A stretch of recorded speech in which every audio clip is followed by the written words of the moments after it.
नमो तस्से भगवतो अरहतो सम्मा सम्बुद्धस्से नमो तस्से भगवतो अरहतो सम्मा सम्बुद्धस्से नमो तस्से भगवतो अरहतो सम्मा सम्बुद्धस्से बुद्धं शरणं गच्छामि धम्मं शरणं गच्छामि संघं शरणं गच्छामि द्वितीयंपि बुद्धं शरणं गच्छामि द्वितीयंपि धम्मं शरणं गच्छामि द्वितीयंपि संघं शरणं गच्छामि तृतीयंपि बुद्धं शरणं गच्छामि तृतीयंपि धम्मं शरणं गच्छामि तृतीयंपि संघं शरणं गच्छामि पानातिपाता वेरमणि सिक्खापदं समादयामि अदिन्नादाना वेरमणि सिक्खापदं समादयामि कामेषु मिथ्याचारा वेरमणि सिक्खापदं समादयामि मुसावादा वेरमणि सिक्खापदं समादयामि पिशुना वाचा वेरमणि सिक्खापदं समादयामि हरुषा वाचा वेरमणि सिक्खापदं समादयामि संसप्पलापा वेरमणि सिक्खापदं समादयामि मिथ्याजीवा वेरमणि सिक्खापदं समादयामि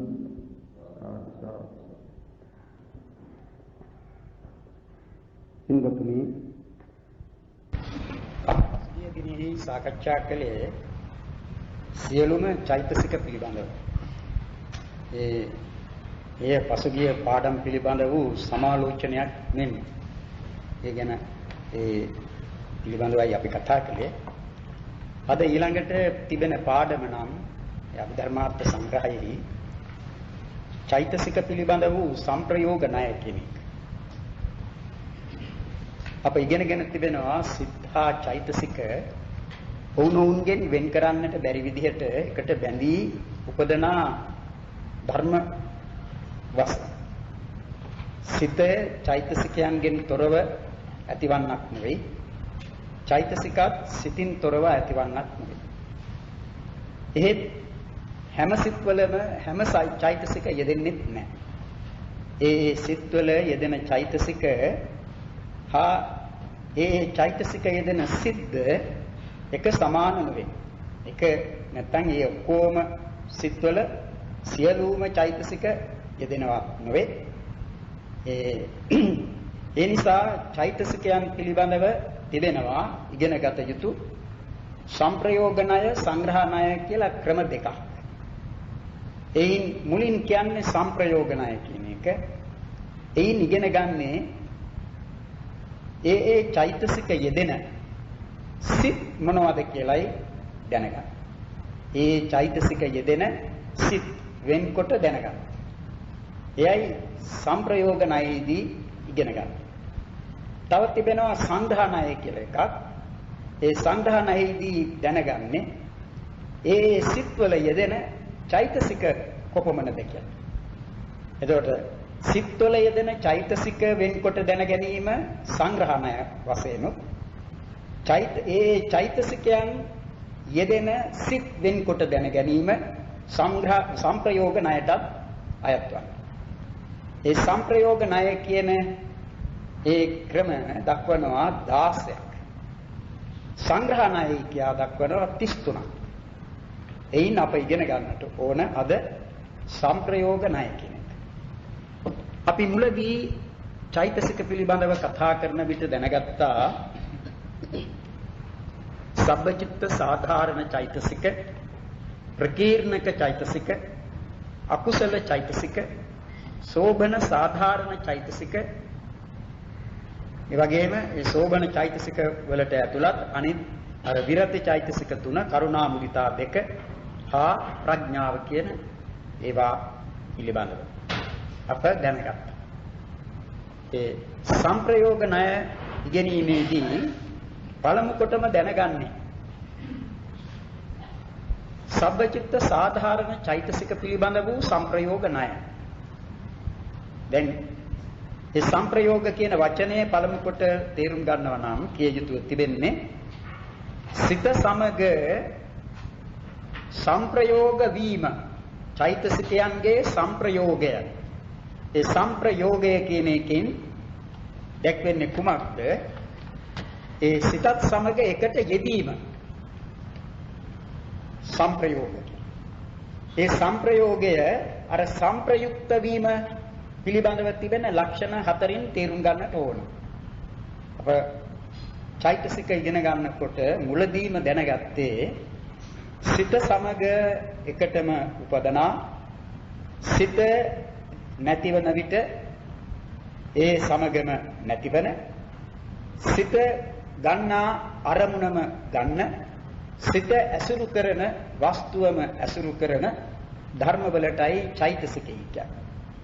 ඒක අභිධර්මාර්ථ සංග්‍රහ ගාථාවකින් දක්වන්නේ ඒකුප්පාදා නිරෝධාච ඒකාලම්බන වත්තුකා චේතෝ යුත්තා විපඤ්ඤාස ධම්මා චේතසිකා මතා. ඒකුප්පාද නිරෝධාච එකම උපාදයක්. ඒ කියේ සිත සමගම ඉපදීමක් තියෙනවා. සිත උපදනේ යම් වේලාවක නම් ඒ වේලාවෙදිමයි ඒ සිතත් සමග හට ගන්නා චෛතසික ඇතිවන්නේ. ඒක නිරෝධ සිත සමග එකටමයි නිරුද්ධ වන්නේ. ඒ ලක්ෂණ දෙකෙන් තේරුම් ගන්නට තිබෙන්නේ සිත උපදනා විටම චෛතසිකයන්ගේ ඉපදීමත් සිත නිරුද්ධ වෙන විට චෛතසිකයන්ගේ නිරුද්ධ වීමත් සිදුවන බව. එහෙම නැතුව සිත ඇති වුණාට පස්සේ චෛතසික කොටසක් සිතට එකතු වෙනවාවත් සිත නිරුද්ධ වුණාට පස්සේ ඒ සිත සමග පැවති චෛතසික නිරුද්ධ වෙනවත් නොවේ.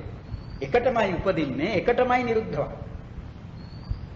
සිතේ අරමුණ යමක් නම් ඒ සිතෙහි උපදනා චෛතසිකයන්ගේ අරමුණ වන්නේ එයමයි. චිත්ත චෛතසික ධර්ම වලටයි අරමුණුයි කියන ඒවා තිබෙනවා.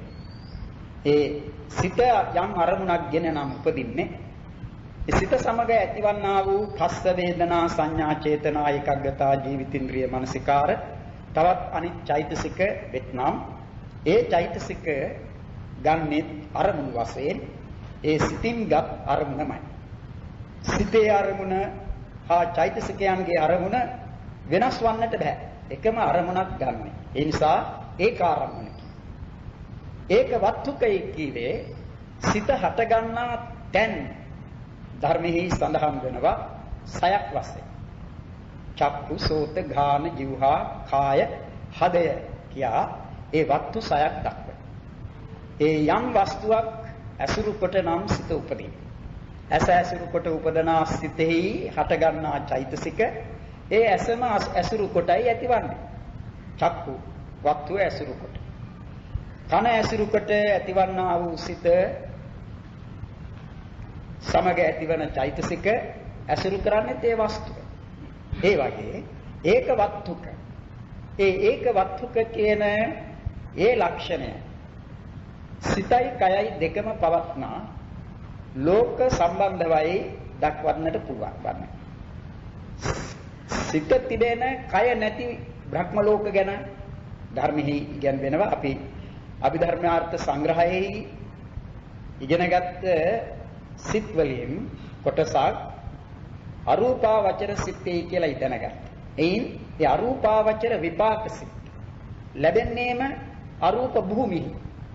ඒ අරූප භූමිහි ලැබෙන සිත් කිසිදු රූපයක් ඇසුරු කොට නොවේයි ඇතිවන්නේ.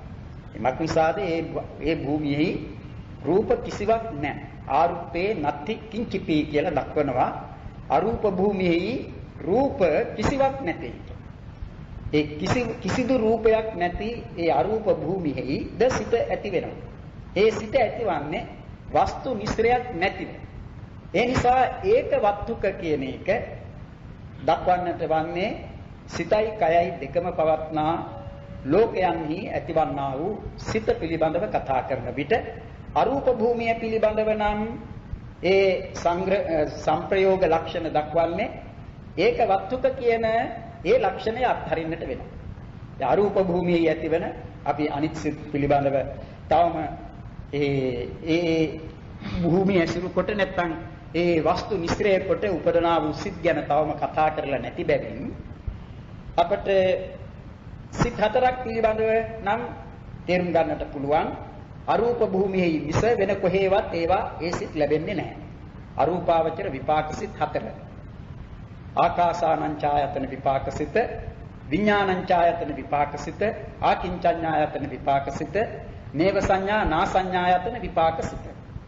ඒ විපාක සිත් හතර ඇතිවන්නේ ඒ අරූප භූමියක. ආකාසානං ඡායතන විපාක සිත ලැබෙන්නේ ආකාසානං ඡායතන භූමියේ. විඥානං ඡායතන විපාක සිත ලැබෙන්නේ විඥානං ඡායතන භූමියේ. ආකින්චඤ්ඤායතන විපාක සිතේ ආකින්චඤ්ඤායතන භූමියේ. නේව සංඥා නා සංඥායතන විපාක සිත නේව සංඥායතන භූමියේ. ඒ භූමි සතරම රූප කිසිවක් නැති භූමි ස්ථාන. කිසිදු රූපයක් ඒ භූමි සතරෙහි ලැබෙන්නේ නැහැ. ඒ නිසායි ඒවාට අරූප භූමි කියලා නම් දීලා තිබෙනවා. ඒ අරූප භූමීන්හි ඇතිවන්නා වූ සිත මේ අපට සිත් ඇතිවන්නාක් මෙන් කිසි වස්තුවක් ඇසුරු කරගෙන නොවේ ඇතිවන්නේ. වස්තු නිස්ත්‍රයක් නැතිවයි ඇතිවන්නේ. ඒ වස්තු නිස්ත්‍රයක් නැතිව ඇතිවන්නා වූ සිත් පිළිබඳව ඒක වත්තුක කියන ඒ ලක්ෂණය දක්වන්නට බෑ. ඒ නිසා අරූප භූමිය හැර අනිත් භූමීන්හි ලැබෙන සිත් වලට සාධාරණයි ඒ ලක්ෂණ හතරම. ඒ ලක්ෂණ හතරේ කියවේ සිත සමග එකට උපදනා ලක්ෂණය, සිත සමග එකටම නිරුද්ධ වන ලක්ෂණය, සිත ගන්නා අරමුණම ගන්නා ලක්ෂණය හා සිත ඇසුරු කරන වස්තුවම ඇසුරු කරන ලක්ෂණ. ඒ ලක්ෂණ හතර සංප්‍රයෝග ලක්ෂණයි කියලා දක්වනවා. සංප්‍රයෝගය කියවේ සිත සමග එකට යෙදීම් වශයෙන් චෛතසිකයන්ගේ තිබෙන ලක්ෂණ හතරක්. එහෙම නැත්නම් ඒ චෛතසිකයන්ට අයත් වෙන වූ ලක්ෂණ නෙවෙයි. ඒකත් තේරුම් ගන්නට ඕන. චෛතසිකයන්ට අයත් වෙන වූ ලක්ෂණ තිබෙනවා. ඒවට කියනවා පච්චත්ත ලක්ෂණය කියලා. ඒවට කියනවා ස්වභාව ලක්ෂණය කියලා. ඒ චෛතසිකයන්ගේ ස්වභාව ලක්ෂණය. පස්සය වේදනාව නොවේ. වේදනාව සංඥාව නොවේ. සංඥාව සංස්කාර වලට ඇතුළත් වෙන තවත් තිබෙන චෛතසික තිබෙන එක එකක් ඒවත් නෙවෙයි. ඒ චේතනාව වේදනාව හෝ සංඥාව චේතනාව නෙවෙයි. චේතනාව වෙනම චෛතසික. එහෙම වන්නේ ඒ එක එක චෛතසිකයක් වෙන් වන්නේ ඒ චෛතසිකයට අයත් ඒ චෛතසිකයට තිබෙන විශේෂ ලක්ෂණයේ වශයෙන්. ඒ චෛතසිකයේ අනිත් චෛතසිකයන්ගෙන් වෙන් කරන ස්වභාවයක් තිබෙනවා. ඒ ස්වභාවය නිසායි ඒක වෙනම චෛතසිකයක් වන්නේ. දැන් එහෙම චෛතසික 52ක් අප ඉගෙන ගත්තේ එක චෛතසිකයකට තමාට අයත් විශේෂ ලක්ෂණයක් තිබෙනවා. ඒ විශේෂ ලක්ෂණය නෙවෙයි මෙතන සංප්‍රයෝග ලක්ෂණය කිව්වේ. සංප්‍රයෝග ලක්ෂණය කිව්වේ සිත සමග එකට යෙදීම් වශයෙන් චෛතසිකයන්ට තිබෙන ලක්ෂණ හතර. සිත සමග එකට උපදනා බව චෛතසිකයන්ගේ තිබෙන ස්වභාවය. සිත සමග එකට නිරුද්ධ වන බව චෛතසිකයන්ගේ එක ස්වභාවය. සිත ගන්නා අරමුණම ගැනීම චෛතසිකයන් පිළිබඳව දැනගන්නට තිබෙන කාරණය. සිත ගන්නා වස්තුවම ඇසුරු කිරීම, ඒ කියන්නේ සිත ඇසුරු කරන වස්තුවම ඇසුරු කිරීම චෛතසිකයන්ට අයත් එක ලක්ෂණයක්. මෙන්න මේ සංප්‍රයෝග ලක්ෂණ. ඒ සංප්‍රයෝග ලක්ෂණයන්ගේ වශයෙන් තමා සිත සමග යෙදෙන්නේ. එයින් තේරුම් ගන්නට ඕන කුමක්ද? කවර හෝ සිතක් ඇතිවන විට ඒ සිතට තිබෙනවා අරමුණක්. අරමුණක් නැති සිතක් නැහැ. සිතයි කියන්නේම අරමුණුගෙන පහළවන්නා වූ ධර්මයකට සිතේ කියන්නේ. ඒ නිසා සිත අන්‍ය ධර්මයන්ගෙන් වෙන්කොට දැක්වීම සඳහා සිතටම අයත් ස්වභාවය දක්වා තිබෙන්නේ ආරම්මන විජානන ලක්ෂණයි.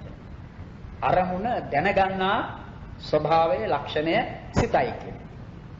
ඒ අරමුණ දැනගන්නා ස්වභාවය වන ඒ සිතෙහි උපදනා වූ තවත් ධර්ම කොටසක් තමා චෛතසිකයි කියන්නේ. ඒවා අරමුණගෙන පහළවන්නා වූ ඒ සිතෙහි අරමුණ ස්පර්ශ කිරීම වශයෙන් උපදනා පස්සේ, අරමුණු රස විඳීම වශයෙන් උපදනා වේදනාව, අරමුණෙහි ස්වභාවය ආකාරය ගැනීම වශයෙන් උපදනා වූ සංඥාව අරමුණ පිළිබඳව චිත්තචෛතසික ධර්මයන් කෙසේ පිළිපදිනවද කියා ඒ සංවිධානය කරන චේතනාව ආදී කොට ඇති චෛතසික ඒ අරමුණගෙනම පහළ වෙනවා. අනේ චෛතසිකයන් ඔවුනට අයත් කෘත්‍යයන් සිදු කරමින් සිතත් සමගම ලැබෙනවා. ඔවුනට අයත් කෘත්‍යයන් සිදු කරමින් සිතත් සමගම නැති වෙනවා.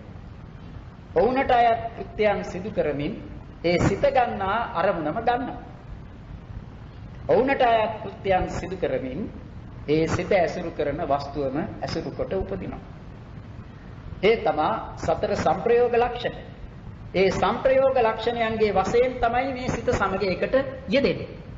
අන්නේ සිත සමග එකට යෙදීම පිළිබඳව චෛතසිකයන්ගේ ඒ සංප්‍රයෝග ක්‍රම ණය කිවේ ක්‍රම 16ක් දක්වනවා. මුලින්ම දක්වන්නේ පස්ස වේදනා සංඥා චේතනා ඒකග්ගතා ජීවිතින්ද්‍රිය මනසිකාර කියන ඒ චෛතසික 7. ඒවට කියන්නේ සබ්බචිත්ත සාධාරණ චෛතසික සියලුම සිත්වලට පොදු චෛතසික 7 හැම සිත්වලම එකාකාරවම ලැබෙන චෛතසික 7. ඒ චෛතසික 7 පිළිබඳ වූ සංප්‍රයෝග ණයයි පළමු කොට දක්වන්නේ. ඉතින් ඒ චෛතසික පිළිබඳව తত্ত্বය අප දැනගෙන තිබෙන නිසා ඒ චෛතසික 7 පිළිබඳව සංප්‍රයෝග ණය කීයක් තිබෙනවදයි කියලා සමහර විටක ඒ පිළිබඳව ඉගෙනීමක් නොකලම් කෙනෙකුට කියන්නට පුළුවන් වන්නට ඕන. එමත් නිසාද ඒ චෛතසික 7 හැම සිත්වලම ලැබෙනවා. ඒ නිසා ඒවායේ යෙදීම පිළිබඳව යම් ක්‍රමයක් දක්වනවා නම් මේ සිතේ මෙච්චර යෙදෙනවා අර සිතේ මෙච්චර යෙදෙනවා කියලා එහෙම වෙන් කරන්නට දෙයක් නැහැ.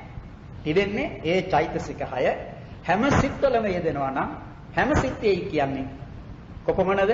සිත් 89. අර විස්තර ක්‍රමයේ හැටියට නම් 121. එතකොට මේ චෛතසික 7 පස්ස වේදනා සංඥා චේතනා ඒකග්ගතා ජීවිතින්ද්‍රිය මනසිකාර කියන මේ චෛතසික 7 සියලුම සිත්වල යෙදෙනවා. ඒ නිසා සිත් 89 නැත්නම් 121ෙහි මේ චෛතසික යෙදෙනවයි කියා දැක්වීම තමයි ඒ පිළිබඳ වූ සංප්‍රයෝග ණය. එතකොට පස්සාදී ඒ චෛතසික 7 සබ්බචිත්ත සාධාරණ චෛතසික 7 සිත් 89ෙහිම යෙදෙනවා. එහෙම නැත්නම් සිත් 121ෙහිම යෙදෙනවා.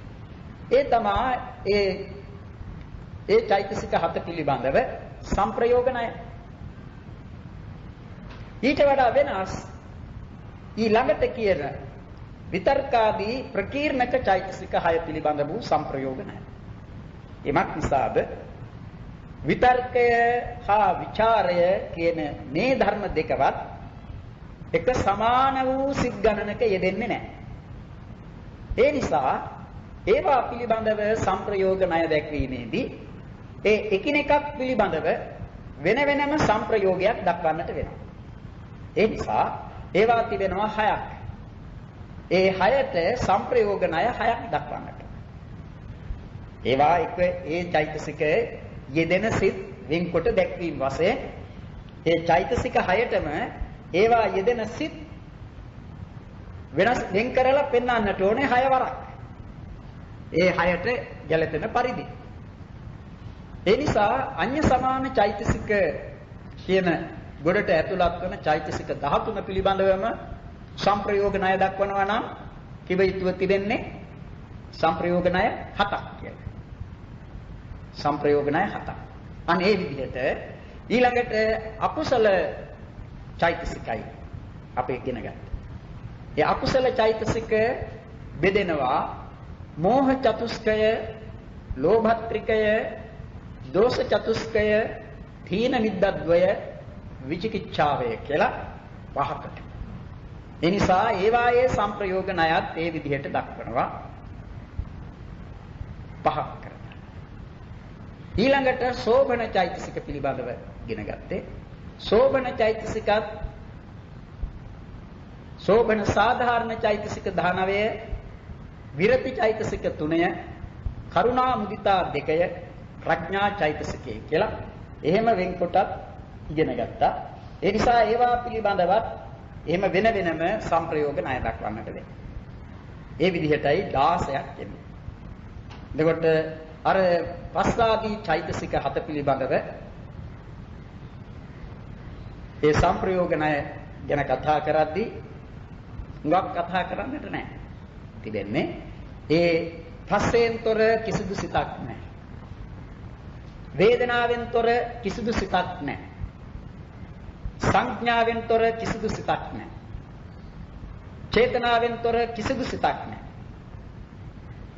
ඒකාග්‍රතාවෙන්තර කිසිදු සිතක් නැහැ. මානසිකාරයෙන්තර කිසිදු සිතක් නැහැ. හැම සිත්වලම මේ චෛතසික 7 යෙදෙනවා. ඒ පිළිබඳ සංප්‍රයෝග ණය ඒකයි. සිත 89 නැත්නම් 121 එහි යෙදෙන බව දැන ගැනීම ඒ පිළිබඳ වූ සංප්‍රයෝග ණය දැන ගැනීම. ඊළඟට විතර්කය ප්‍රකීර්ණක චෛතසික 6න් පළමුවෙන්ම දැක්වෙන්නේ විතර්ක. ඒ විතර්ක කියන චෛතසිකෙහි ස්වභාවය අප ඉගෙනගෙන තිබෙනවා. කුමක්ද මේ චෛතසිකය කියන එක එහි ලක්ෂණය දැන ගැනීම වශයෙන් අප තේරුම්ගෙන තිබෙනවා. අඩු ගණනේ තරමකටවත් තේරුම්ගෙන ඇති. විතර්කයේ කියන ඒ ධර්මයේ ස්වභාවය අරමුණට සිත ගෙන යන නැත්නම් අරමුණට සිත නංවන අරමුණ පිළිබඳව අර අපි කල්පනා කරනවායි කියන ඒ කෘත්‍ය සිදු කරන ධර්මයක්. අක්කෝ විතක්කෝ සංකප්පෝ අප්පනා ව්‍යප්පනා චේතසෝ අභිනිරූපනා සම්මා සංකප්පෝ ඒ විදිහට ඒ විතර්ක චෛතසිකයේ දක්වා තිබෙනවා.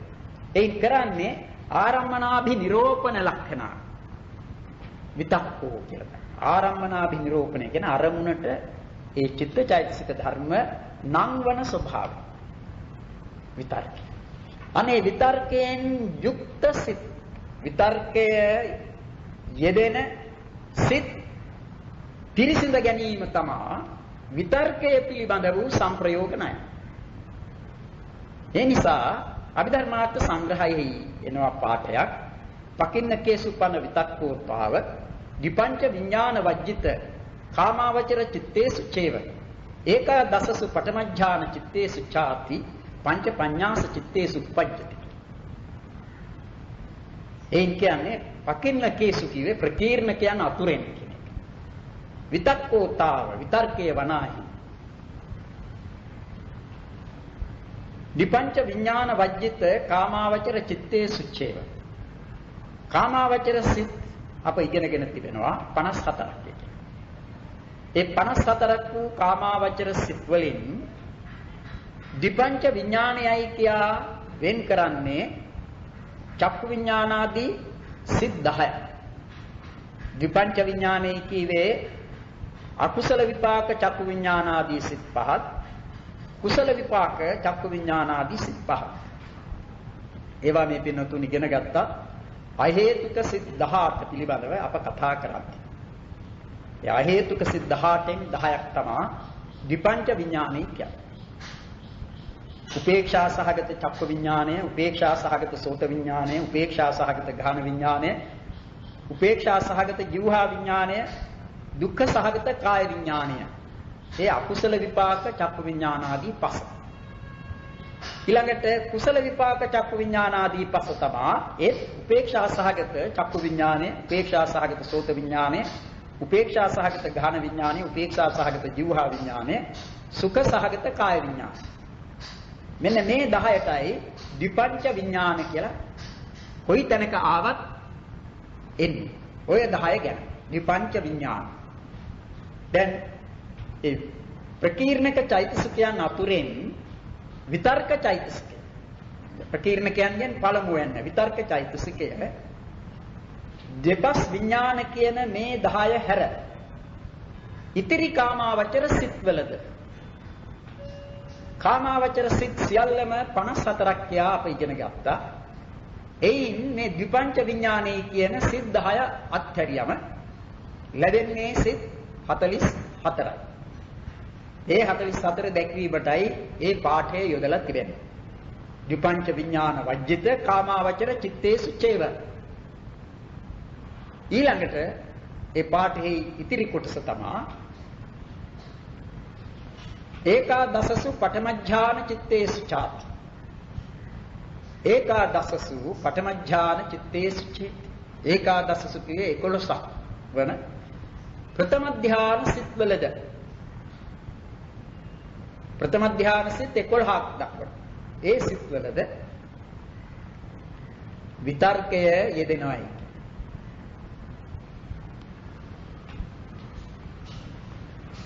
පංච පඤ්ඤාස චිත්තේසු උප්පජ්ජති කියේ ඒකයි. පංච පඤ්ඤාසය කියේ 55ක් වූ සිත්වල උප්පජ්ජති උපදී.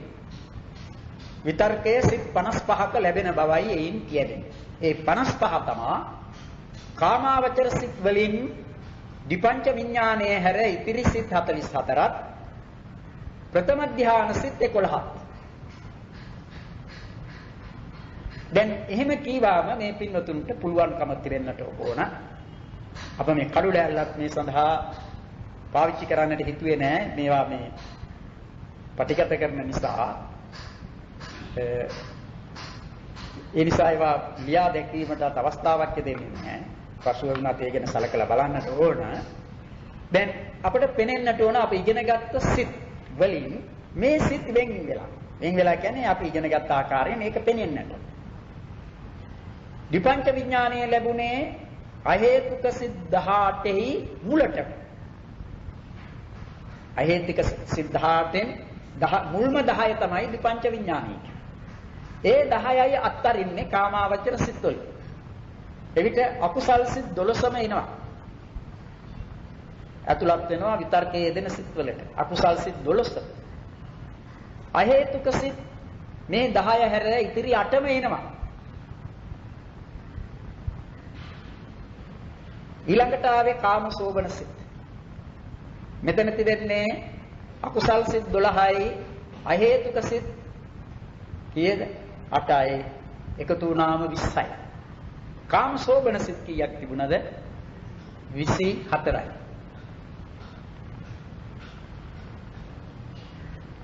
නේ? 24. ඊළඟට දැන් කාමාවචර සිත් ඔක්කොම එකතු වුණාම කීයද? 20යි 24යි නේ? 44. ඒකනේ කීවේ විපංච විඥාන වජ්ජිත කාමාවචර චිත්තේසු. විපංච විඥානේ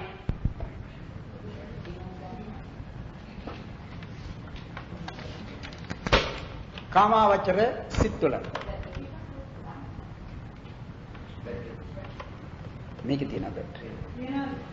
විපංච විඥානයේ හැර කාමාවචර සිත් 44 කියන එක දැන් පේනවා. අකුසල් සිත් 12ක් අහේතික සිත් වලින් ඒ විපංච විඥානයේ හැර ඉතිරි සිත් 8ක් කියන 20යි කාමසෝබන සිත් 24යි. එකතු වුණාම 44යි. ඒවා තමයි කාමාවචර සිත් 44 විතර්කයේ යෙදෙන.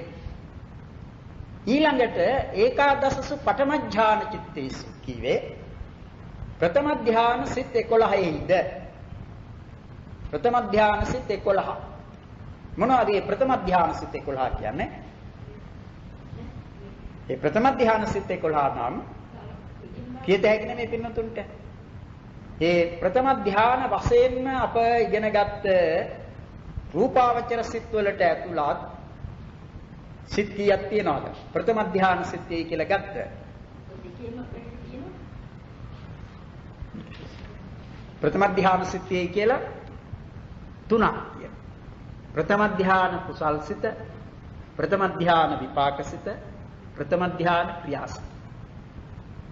විතක්ක විචාර පීති සුඛ ඒකග්ගතා සහිත පඨම ධ්‍යාන කුසල චිත්තය. විතක්ක විචාර පීති සුඛ ඒකග්ගතා සහිත පඨම ධ්‍යාන විපාක චිත්තය. විතක්ක විචාර පීති සුඛ ඒකග්ගතා සහිත පඨම ධ්‍යාන ක්‍රියා චිත්තය කියලා සිත් 3ක් තිබෙනවා. ඒ 3 සහ තව 8ක්. මොනවද ඒ 8? ඒ 8 තමයි ප්‍රථම ධ්‍යාන ලෝකෝත්තර සිත් 8. මේ පින්නතුන්ට මතක ඇති සිත් පිළිබඳව කතා කරන විට අප ඒ විස්තර ලෝකෝත්තර සිත් තිබෙන්නේ 8යි සංක්ෂේප 9 දක්වන විට ඒ 8 වෙනුවට ලෝකෝත්තර සිත් 40ක් ගත්තා. එක ක්‍රමයකින් ධ්‍යාන භේදයෙන් ධානංග යෝග භේදේන කත්වේකේ කන්තු පංචධා උච්චතාන්තරං චිත්තං චත්තාලීස විධංතිච කියන ඒ ගාථාවෙන් දැක්වෙන්නේ මේකයි. ඒ ලෝකෝත්තර සිත් 8 ධ්‍යාන භේදේ ඉලා ගත්තා 40ක් කරලා. එවිට මාර්ග සිත් 20කුයි ඵල සිත් 20කුයි ලැබුණා. ඒ ධ්‍යාන භේදයෙන් ගත්තේ. ඒ නිසා ප්‍රථම ධ්‍යාන මාර්ග සිත් ප්‍රථම ධ්‍යාන සංප්‍රයුක්ත මාර්ග සිත් හා ඵල සිත්. ද්විතිය ධ්‍යාන සංප්‍රයුක්ත මාර්ග සිත් හා ඵල සිත්. තෘතිය ධ්‍යාන සංප්‍රයුක්ත මාර්ග සිත් හා ඵල සිත්. චතුර්ථ ධ්‍යාන සංප්‍රයුක්ත මාර්ග සිත් හා ඵල සිත්. පංචම ධ්‍යාන සංප්‍රයුක්ත මාර්ග සිත් හා ඵල සිත් කියලා ඒ විදිහටයි ඒවා වෙන් කරලා විස්තර වශයෙන් ලෝකෝත්තර සිත් අප ඉගෙන ගන්න. එයින් ප්‍රථම ධ්‍යාන ලෝකෝත්තර සිත් කීයක්ද තිබෙන්නේ?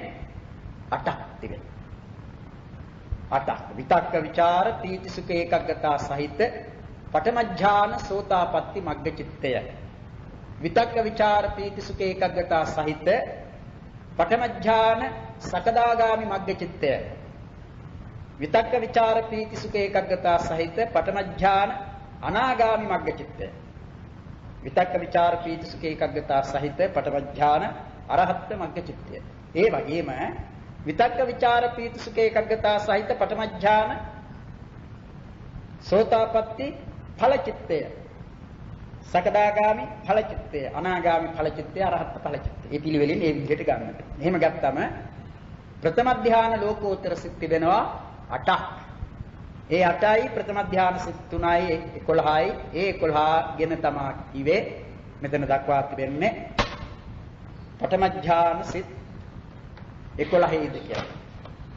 විතක් පකින්නකේ සුප්පන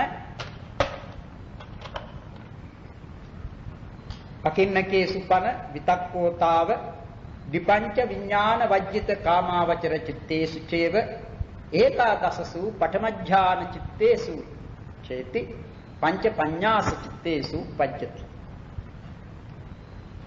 ඒ විතර්කය ඔය කියන ලද සිත් 55යිම යෙදෙනවා. එහෙමනම් විතර්කයේ නොයෙදෙන සිතුත් තිබෙනවා නේ. අපි කියවනේ දැන් විපංච විඥානවල යෙදෙන්නේ නැtei කියලා. විපංච විඥානවල යෙදෙන්නේ නැත්නම් ඒ විතර්කයේ නොයෙදෙන සිත්.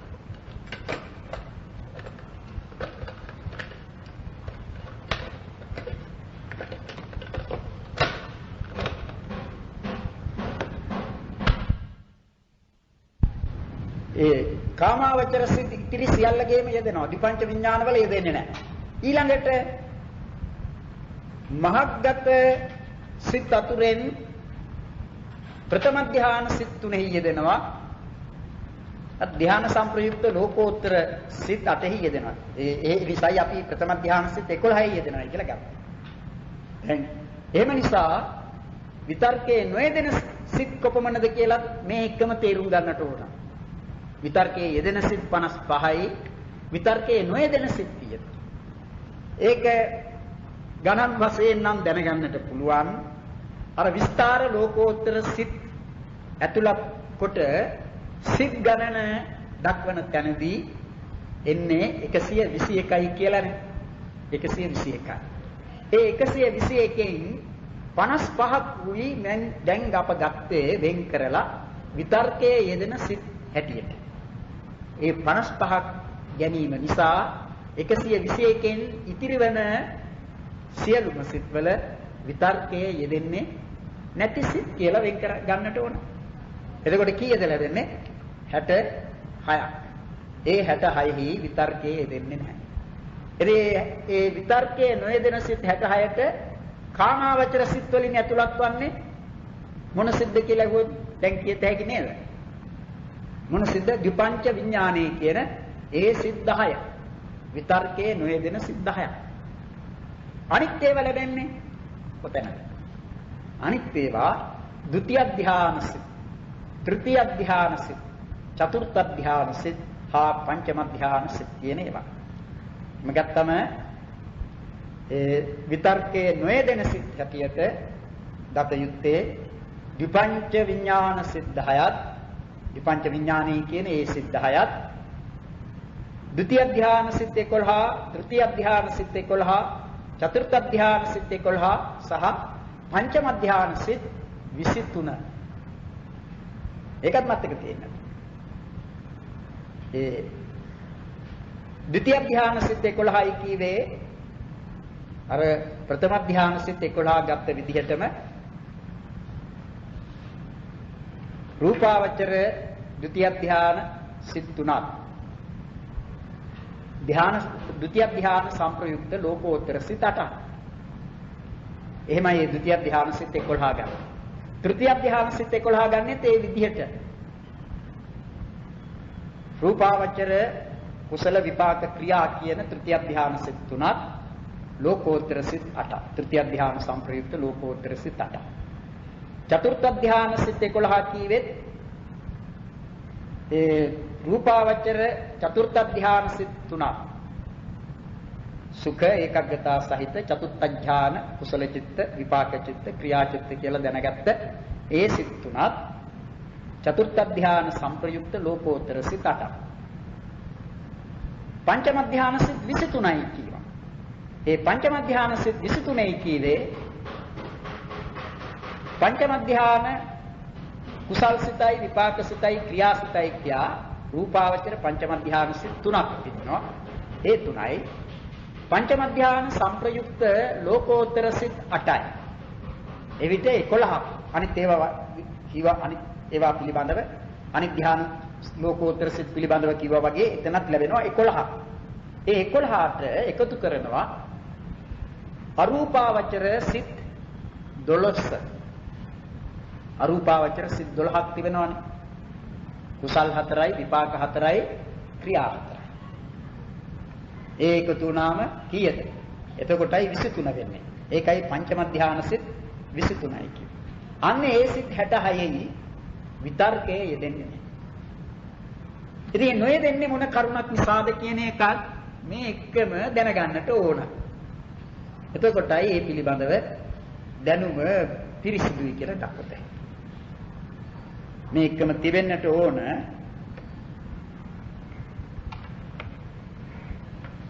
මේ දැනීම. දැන් චක්කු විඥාන, සෝත විඥාන ආදී මේ 10ෙහි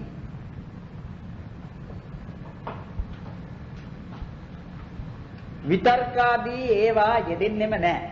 විතර්කයේ පමණක් නෙවෙයි ප්‍රකීර්ණක චෛතසික ආදී කොට ඇති අනිත් කිසිදු චෛතසිකයක් යෙදෙන්නේ නැහැ. සබ්බචිත්ත සාධාරණ චෛතසික 7 ඇර. මොන සිත්වලද? විපංච විඥානයි කියන සිත් 10යි. විතර්කය වමනා කරන්නේ ඔය චක්කු විඥානාදී සිත් වශයෙන් සිත් මෙන් ඇතිවන්නා වූ සිත් වලට නෙවෙයි. චක්කු විඥාන සිත ඇතිවන්නේ රූපාරම්මණය ප්‍රසාදෙහි ගැටුණු අවස්ථාවේ චක්කු විඥානය ඇතිවීමට උවමනා කරන්නේ එතන ප්‍රසාද ආරම්මන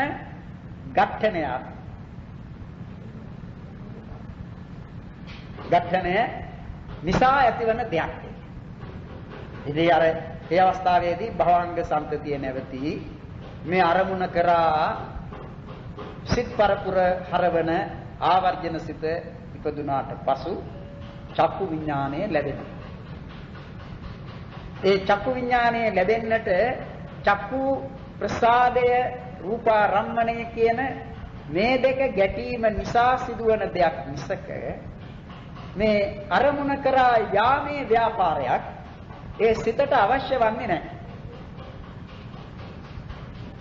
ද්වාර ආරම්මන කියන මේ දෙකේ ඝට්ටණය නිසා ඇතිවන සිතක් මිසක අර විතර්කෝපකාරයෙන් ඇතිවන්නා වූ සිතක් නෙවෙයි.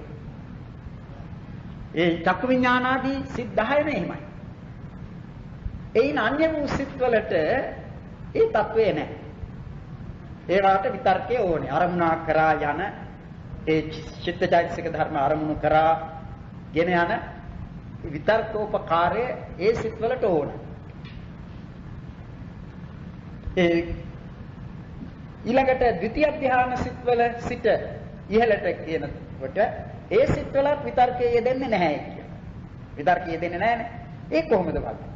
දැන් අපි ද්විතිය ධ්‍යාන සිත ඉගෙනගෙන තිබෙන්නේ විචාර පීති සුඛ ඒකග්ගතා සහිත ද්විතිය ධ්‍යාන කුසල් සිත විපාක සිත ක්‍රියා සිත ඕ විදිහටයි එය නම් කරලා අප දැනගෙන තිබෙන්නේ. එහි විතර්කය දක්වන්නේ නැහැ. විචාර පීති සුඛ ඒකග්ගත. විතර්කයට මොකද උනේ? විතර්කයට මොකද උනේ? විතර්කය භාවනා බලේ දුරු කළා. ඒකට කියනවා ඒ හරිය අපි සාකච්ඡා කළාද මට මතක නැහැ. ඒකට කියන්නේ අංග සමතික්‍රමණය කියලා. දැන් ධානාංගය එතන තියෙන්නේ. විතර්කය කියන්නේ ධානාංගයක්, විචාරය කියන්නේ ධානාංගයක්, ප්‍රීතිය ධානාංගයක්, සුඛය ධානාංගයක්, ඒකග්ගතාව ධානාංගය. විතක්ක විචාර ප්‍රීති සුඛ ඒකග්ගතාව. ඒ ධානාංග පහක්. ඒ ධානාංග ඉක්මවනවා. ඒ කියන්නේ ඒ ධාන බලයෙන්මයි ඒක ඉක්මවන්නේ. ඒ ඉක්මවීම නිසා සිත අරමුණෙහි පුරුදු කිරීම හේතු කොටගෙන විතර්කයෙන් තොර ඒ ධාන සිත් ලැබෙනවා. මුලින්ම ධාන සිත ලැබුණේ විතර්කයක් සමග. ඒකයි ප්‍රථම ධාන සිතෙහි විතර්කයේ තිබෙන්නේ. ඒක විතර්ක සහිතයි. ඊළඟට උපදවා ගන්නා ဒုတိ ය ධානාදී ඒ ධාන සිත්වල විතර්කය යෙදෙන්නේ නැහැ. ඒ විතර්කයේ නොයෙදෙන්නේ මේ ඒ පුරුදු කිරීම නිසා සිත නැවත අරමුණට ගෙන ගොස් ඒ භාවනා කර්මෙහි පුරුදු කරලා Tamanගේ අභිප්‍රාය පරිදි විතර්කයෙන් තොර ධානය උපදවා ගන්න. ඒ විදිහටයි ඒ විතර්කය ඒ සිත්වල නැතිවන්නේ. විතර්කෝපකාරයත් ඒ සිත්වලට උවමනා කරන්නේ නැහැ. ඒ අරමුණගෙන ඇතිවීමට. ඒ ධ්‍යාන බලයෙන් ඒ සිත නැවත පුරුදු කිරීම නිසා විතර්කය ඉක්මවලා ඒ ධ්‍යානයට පැමිණෙන නිසා. හැබැයි මතක තබා ගත යුතු කරුණක් තමයි මේ අවස්ථාවේදී වත් තේරුම් ගන්නට ඒ විතර්කයෙන් තොර ධ්‍යානය උපදවා ගැනීමට කෙනෙකු කරන භාවනාව නැත්නම් ඒ සමත භාවනාවක් වඩලයි කෙනෙක් ප්‍රථම ධ්‍යානය උපදවන්නේ. ඒ ප්‍රථම ධ්‍යානය උපදවා ගත්ත තැනැත්තා එය නැවත පුරුදු කරලා ඒ ආවජ්ජන සමාපජ්ජන අධිඨාන උත්ථාන පච්චවෙක්කම කියන මේ වසීතාවයන්ගෙන් පුරුදු කරලා ඊට පසු තමා ဒုတိ ය ධ්‍යානය උපදවීම සඳහා එතම පරිකර්ම කරනවා. එහෙම කරලා ඒ ဒုတိ ය ධ්‍යානය උපදවා ගන්නවා. ඒ ဒုတိ ය ධ්‍යානය උපදවා ගැනීම පිණිස ඒ තැනැත්තා කරන භාවනාව සමත භාවනාව කරගෙන යන්නේ ඒ කරන විට ඇතිවන්නේ කාමාවචර කුසල් සිත්. අපි රහතන් වහන්සේ ගැන නෙවෙයි මේ කතා කරන්නේ. ඒ නිසා කාමාවචර කුසල් සිත්. ඒ කාමාවචර කුසල් සිත් නම් කාමාවචර කුසල් සිත් වල තිබෙනවා විතර්කය. කාමාවචර කුසල් සිත් උපදින්නේ නැහැ විතර්කයෙන් තොරව. ඒ නිසා ඒ භාවනා වශයෙන් මේ සිත වඩන විට නැවත කුසල් සිත් උපදනා විට ඒ තැනැත්තා Tamanගේ භාවනා කර්මය සඳහා තබාගත් අරමුණ භාවනා රම්මණය නැත්නම් ඒ අරමුණ වශයෙන් තිබෙන කසිනයක් වුවත් ඒ කසිනා රම්මණය කසිනය නැවත සිහි කරමින් නැවත ඒ සිතින් ගනිමින් උපදනා වූ ඒ සිත් විතර්කයෙන් යුක්ත වූ කාමාවචර කුසල් සිත්මයි. ඒ විතර්කයෙන් යුක්ත වූ කාමාවචර කුසල් සිත ප්‍රථම ධ්‍යානයේ ලැබීමට කලිනුත් ඇති වුණා. ප්‍රථම ධ්‍යානය කියන ඒ රූපාවචර කුසල් සිත උපදින්නට කලින් ඇතිවන සිතත් ඒ කාමාවචර කුසල් සිත. අපි ඒවා ඉගෙන ගත්තේ නැහැ තාම. වෙනම ඉගෙන ගත්තේ නැහැ චිත්ත වීති වශයෙන් සලකන්නට. ඒ පරිකර්ම උපචාර අනුලෝම ගෝත්‍ර භූ කියලා ඒ සිත් නම් කරන්නේ. ඒ ගෝත්‍ර භූ සිත වශයෙන් දක්වන ඒ රූපාවචර කුසල් සිත උපදින්නට කලින් ඇතිවන්නා වූ ජවන් සිත. ඒද කාමාවචර සිතක්. ඒක කාමාවචර කුසල් සිතක් ඥාන සම්පයුක්ත. ඒ සිතෙහි විතර්කයේ දෙනවා. නමුත් ඊට අනතුරුව උපදනා ဒုတိ ය ධ්‍යාන සිතෙහි විතර්කයේ ලැබෙන්නේ නැහැ. ඒක විශේෂ අවස්ථාවක් විශේෂ කාරණයක් නිසා ඒක වань. ඒ කාරණේ තමයි සිත පුරුදු කිරීම හේතු කොටගෙන මේ අරමුණෙහි නැවත නැවත පවත්වමින් සිත පුරුදු කිරීම නිසා හා තමාගේ වමනාව තිබෙන්නේ විතර්කයෙන් තොර ධානය උපදවා ගැනීම නිසා. ඒ විතර්කයෙන් තොර ධානය උපදවා ගන්නටයි එතනට ඕන කලේ. ඒ නිසා විතර්කයේ නැමැති ධානාංගය ඉක්මවලා විතර්කයෙන් තොර විචාර පීති සුඛ ඒකග්ගතා කියන අංග 4න් යුක්ත වූ දෙවෙනි ධානය හිතෙම උපදවා ගන්න. ඒ වගේ තමයි අනිත් ඒවා පිළිබඳව කියන්නට තිබෙන්නේ. ඒ විතක්ක ਵਿਚාර දෙකම නැහැ තෘතිය ධාන සිතේ. විතක්ක ਵਿਚාර පීති කියන තුනම නැහැ චතුර්ථ ධාන සිතේ. ඒ විදිහට ඒ අංග සමතික්‍රමණය අංග ඉක්මවා යාම එහෙම තේරුම් ගන්නට ඕන. දැන් විතර්කයෙන් තොර සිත් කීයක් කියලාද අපි දැනගත්තේ සාමාන්‍යයෙන් 66යි කියලා. ඒ 66ට විපංච විඥාන කියන ඒ සිත් 10ක්, ဒုတိ ය ධාන සිත් 11, තෘතිය ධාන සිත් 11, චතුර්ථ ධාන සිත් 11 හා පංචම ධාන සිත් 23 ඇතුළත්. ඊළඟට ප්‍රකීර්ණක චෛතසික වල එන්නේ විචාරය. විචාරයේ කීවේ විතර්කයේ අරමුණට සිත නංවන ස්වභාවය, විචාරය අරමුණෙහි සිත හසුරුවන ස්වභාවය කියලා අපි ඉගෙන ගන්නවා. අන්නේ විචාරය පිළිබඳ වූ සංප්‍රයෝග ණය දැක්වීමේදී විචාරෝපන තේසුචේව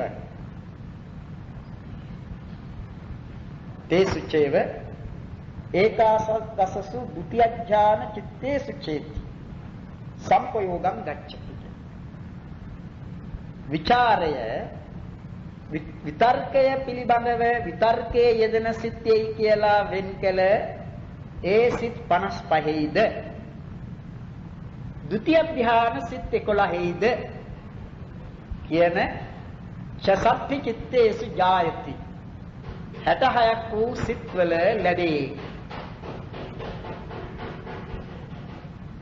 විතර්කයේ සිත් 55ක යෙදෙනවා, 66ක යෙදෙන්නේ නැහැ. විචාරය සිත් 66ක යෙදෙනවා. විචාරයක් ධානාංගයක්. සිත් 66ක යෙදෙනවා. එහෙමනම් නොයෙදෙන සිත් හැටියට දක්වන්නට තිබෙන්නේ 55යි.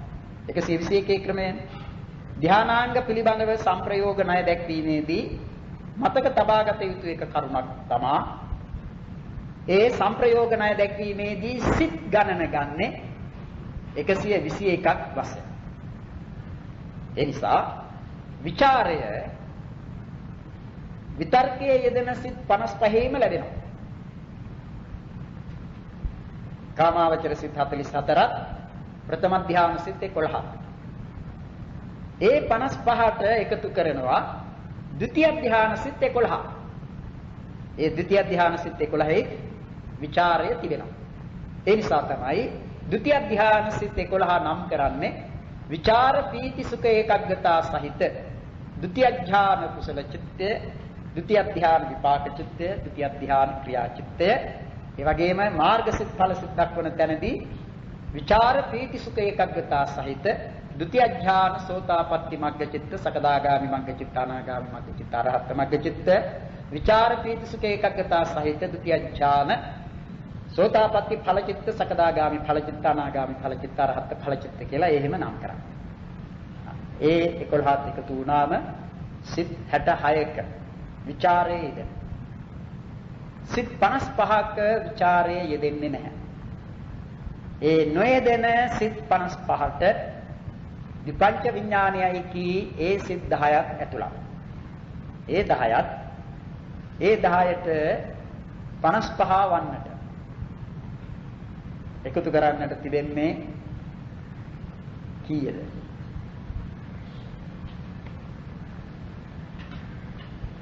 45යි. ඒ 45 තමයි තෘතිය ධ්‍යාන සිත් 11, චතුර්ථ ධ්‍යාන සිත් 11, පංචම ධ්‍යාන සිත් 23. ඒ වායේ විචාරය යෙදෙන්නේ නැහැ. හරිනේ?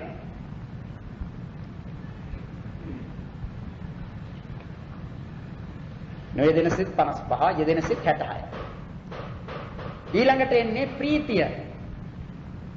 ප්‍රීතිය මේ දිනතුන්ට ප්‍රීතිය කියන එක තේරෙනවනේ. ප්‍රීතියයි කීවේ ඒ චිත්ත චෛතසික ධර්මයන් පුම්බවන ස්වභාවයක්. ඒ පිනා යනවයි කියන්නේ ඒක. සිත පිනා ගියා කියන්නේ ඒ පිනා යාම ප්‍රීතිය නිසා සිදුවන තත්වයක්.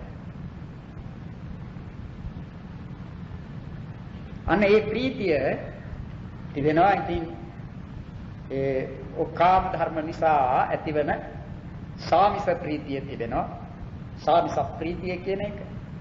තව ඒ වයින් වෙන්ව ලබන නිරාමිස ප්‍රීතිය කියන එක තිබෙනවා. නිරාමිස ප්‍රීතිය ඒ කොහොම ගත්තත් ප්‍රීතිය කියන්නේ ධර්මයක්, චෛතසිකයක්. ඒ ස්වභාවය තමයි සිත පිනවන බව. දැන් භාවනා කරන අවස්ථාවලදී ඇතිවන ප්‍රීතියක් තිබෙනවා. බොහෝම ඒක දිව්‍යමය ප්‍රීතියක්. මානසික ප්‍රීතියකට වඩා ඉහළ තත්වයක තිබෙන්නේ. ඒක සාමාන්‍යයෙන් මිනිසුන්ට උපදනා විදිහේ ප්‍රීතියක් නොවේ. ඒ නිසා කියනවා අමානුෂික ප්‍රීතියක්. ශුඤ්ඤාගාරං පවිත්තස්ස සම්තචිත්තස්ස භික්ඛුනෝ අමානුෂී රති හෝති සම්මා ධම්මං විපස්සතෝ යතෝ යතෝ සම්මසති කන්ධානං උදයබ්බයං ලභති පීතිපාමුජ්ජං අමතං තං විජානතං කියා එන තැන්වල ඒ ප්‍රීතියයි දක්වන්නේ. ඒ භාවනාවෙන් උපදනා වූ ප්‍රීතිය.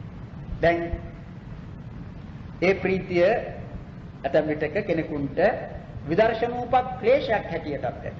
විදර්ශනා කරන පින්වතාට ඒ පළමු කොට ඇතිවන්නා වූ උදේවය දැකීමේදී එකග වූ සිත් ඇති ඒ අවස්ථාවේදී විදර්ශනාවට බාධා කරන, විදර්ශනාවට බාධා විය හැකි ධර්ම උපදිනවා, කර්ම උපදිනවා. ඒවට කියන උපක්ලේශ කියලා. ඒ උපක්ලේශයන් අතුරෙන් ප්‍රීතිය එකකට දක්වනවා. ඕභාසෝ පීති පස්සද්ධිය අධිමුක්ඛෝච පග්ගහෝ සුඛං ඥාන උපට්ඨාන උපේක්ඛාච නිකාන්තිච කියා දක්වන ඒ උපක්ලේශ 10 අතුරෙන් එක ධර්මයක්, එක දෙයක් හැටියට දක්වන්නේ ප්‍රීතිය. ඒ භාවනාවෙන් ඇතිවන්නා වූ ප්‍රීතියක්. එහෙම ප්‍රීතියක් ඇති වුණාම තමා රැවටෙන්නට පුළුවන්. මේ විදිහේ ප්‍රීතියක් මට ඇති වුණ නැහැ මීට පෙර.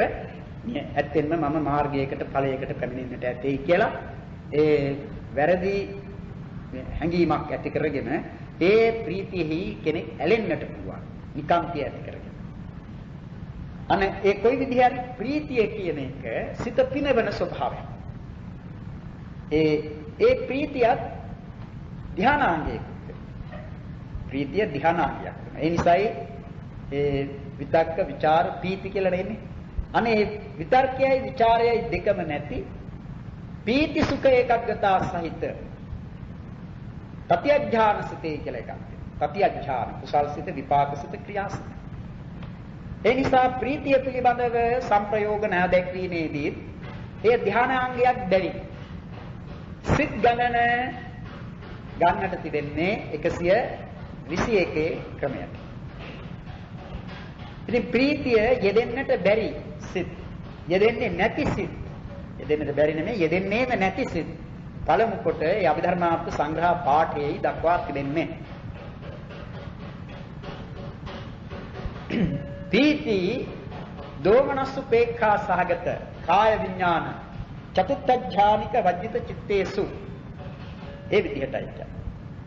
ප්‍රීතිය දෝමනස්ස ප්‍රීතිය කියන ඒ ධර්මය දොම්නස් සිත්වල උපදින්නේ නැහැ. නේ උපදින්නේ නැති ඒවයි පළමු කොට කියන්නේ.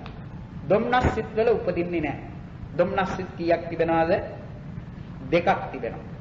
දෝමනස්ස සහගත පටික සම්පයුක්ත අසංඛාරික සිත, සසංඛාරික සිත. ඒ සිත් දෙකෙහි තරහව, ඊර්ෂ්‍යාව, මසුරුකම කියන මේවා උපදනා අවස්ථාවලදී ඒ සිතයි උපදින්නේ. ඒ සිතෙහි ප්‍රීතිය යෙදෙන්නේ නැහැ. උපේක්ෂා සහගත සිත්වලත් ප්‍රීතිය යෙදෙන්නේ නැහැ. උපේක්ෂා සහගත සිත් තිබෙනවා. ඒවා උපේක්ෂා කියන මේ වචනයත් යොදලා තිබෙනවානේ. අපි අකුසල් සිත්වලදී උපේක්ෂා වේදනාවෙන් යුක්ත වූ සිත් 6ක් ගැන කතා කරලා තියෙනවා. ලෝභ මූලෙහි 4යි, මෝහ මූලෙහි 2යි. උපේක්ෂා සහගත කියලාමයි ඒවා නම් කරන්නේ මුලදීම මේ වචනේ යොදලා ඒවා නම් කරලා තිබෙන්නේ.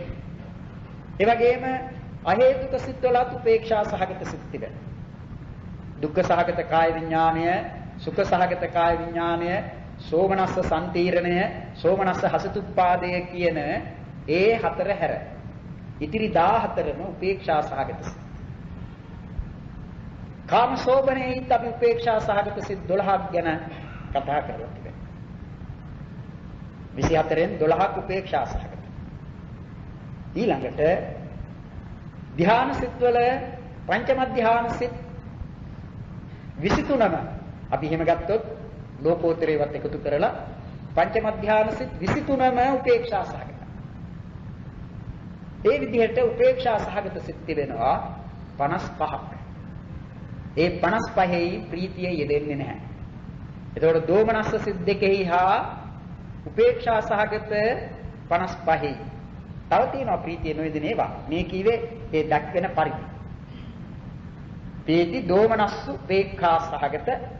ඊළඟට කාය විඥාන. කාය විඥානයේ කියන සිත් දෙකක් තිබෙනවා. එකක් දුක්ඛ සහගත කාය විඥානය, අනෙක සුඛ සහගත කාය විඥානය. දුක්ඛ සහගත කාය විඥානය ශරීරයට යමක් ශරීරයේ හැපෙන විට හෝ ශරීරයේ ඇතුළෙහිම ඇතිවන යම් ගැටීමක් හේතු කොටගෙන උපදන දුක්ඛ වේදනාවක් ඇති. ඒ දුක්ඛ වේදනාව ඇතිවන්නේ දුක්ඛ සහගත කාය විඥානයෙහි. ඒ සිත දුක්ඛ සහගත කාය විඥානය, ඒ සිතෙහි ඇතිවන වේදනාව තමයි දුක්ඛ වේදනාව කියන්නේ. එතන ඇතිවන්නේ දැනීමක්. ඒ දැනීම තමයි සිත. ඒ සිත දුක්ඛ සහගත කාය විඥාන. අනේ දුක්ඛ සහගත කාය විඥාන වශයෙන් උපදනා වූ ඒ සිතෙහි ප්‍රීතිය යෙදෙන්නේ නැහැ. මේ කොහොමදත් යෙදෙන්නට බැහැනේ. ඊළඟට තියෙනවා සුඛ සහගත කාය විඥානයක්. ඒ ශරීරයට දැනෙන දුක්ඛ වේදනාවෙන් යුක්ත වූ සිත. ඒ සිතෙහිද ප්‍රීතිය යෙදෙන්නේ නැහැ. සැප වේදනාවකුත් තිබෙනවා. ඒ සැප වේදනාවෙන් යුක්ත වූ සිතෙහිද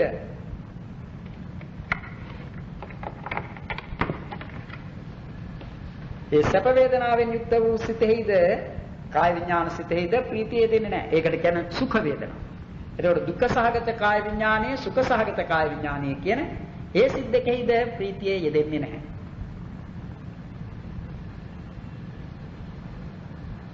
එතකොට කීයද 59ක් නේද? 59ක්. ඊළඟට කියන්නේ චතුත්ථඥානික සිත්. චතුත්ථඥානික සිත් 11ක් තිබෙනවා.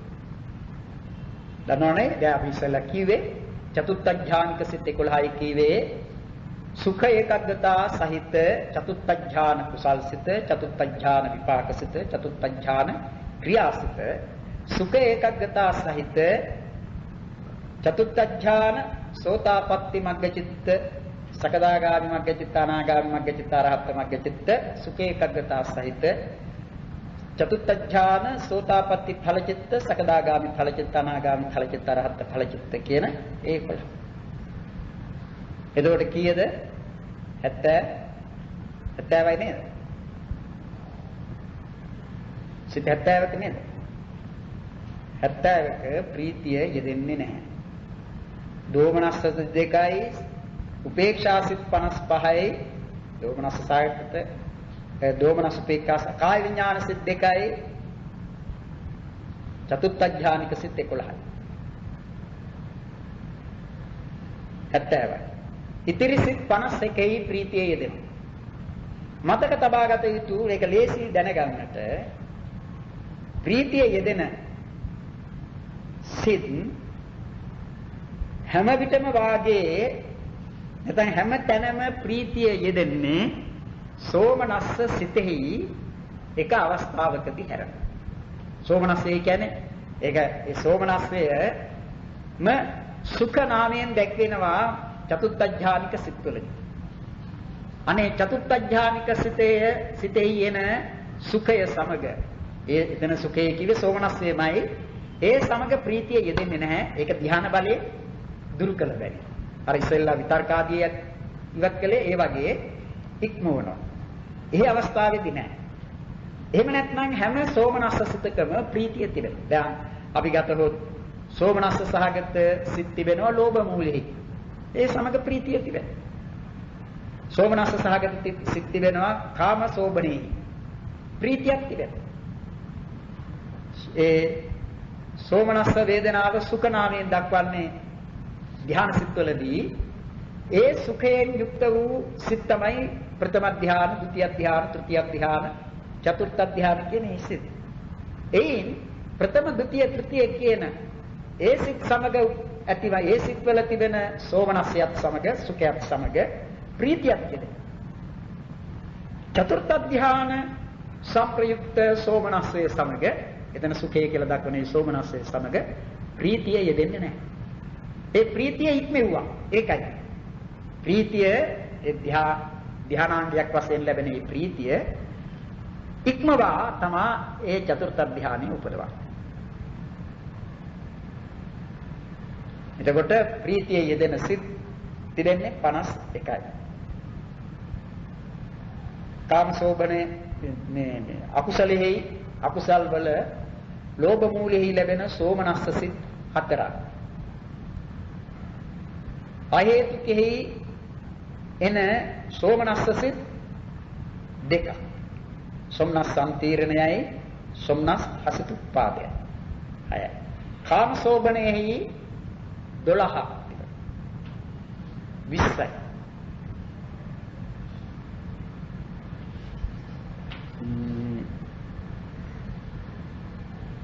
प्रथम ध्यान, द्वितीय ध्यान, तृतीय ध्यान सिद्ध 11. हाँ ये प्रथम काम शोभन 12 अत्र 6යි 18යි 11 3යි. කනස් එක හරිනේ. ප්‍රීතිය යෙදෙන හරි නේද? 51. ඒ 51.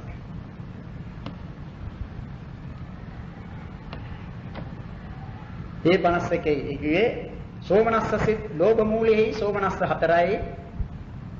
සෝමනස්ස සම්තීර්ණය සෝමනස්ස හසිතුප්පාදේ කියන අහේතුක සිත් 2යි. එතකොට 6යි. කාම සෝබනේහි සෝමනස්ස සිත් 12යි 18යි. प्रथम ध्यान, द्वितीय ध्यान, तृतीय ध्यान सिद्ध 33යි. 50. ඒ 51යි ප්‍රීතිය යෙදෙන.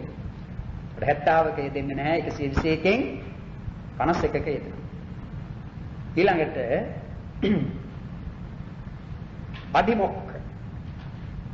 අධිමොක්ඛ කීවේ ඒ චෛතසිකය අප ඉගෙන ගත්තේ නිශ්චිත බව මේ දැසගත් ස්වභාවයක් තිබෙන්නේ. වැනෙන්නේ නැති බවක්. නිශ්චිත හරියට මේ කණුවක් සිටෙවුවා වගේ නොසෙලවෙන පරිදි. ඒකයි ඉන්ද්‍රකීලෝවිය කියන උපමාවක් දක්වලා තියෙන්නේ. ඒ විදිහේ චෛතසිකයක්. නිශ්චිත බව. ඒ తত্ত্বය හොඳ පැත්තෙත් තිබෙනවා නරක පැත්තෙත්. සමහර විටක කෙනෙක් මිත්‍යා දෘෂ්ටි ගන්නවා. ඒ මිත්‍යා දෘෂ්ටියත් සමග උපදනා වූ අධිමෝක්ෂය නිසා ඒ තැනැත්තාගේ මිත්‍යා දෘෂ්ටිය ඇතැම් විටක බුදුරජාණන් වහන්සේ නමකටවත් වෙනස් කරන්නට බැරි තරමට ශක්තිමත් වෙනවා බලවත් වෙනවා දැසගත් එකක් වෙනවා. ඒ මේ අධිමෝක්ෂය නිසා ඒ මිච්ඡාදිමෝක්ෂය ඒ අධිමෝක්ෂයම ශ්‍රද්ධාවත් සමග හටගත්තම තා බලවත්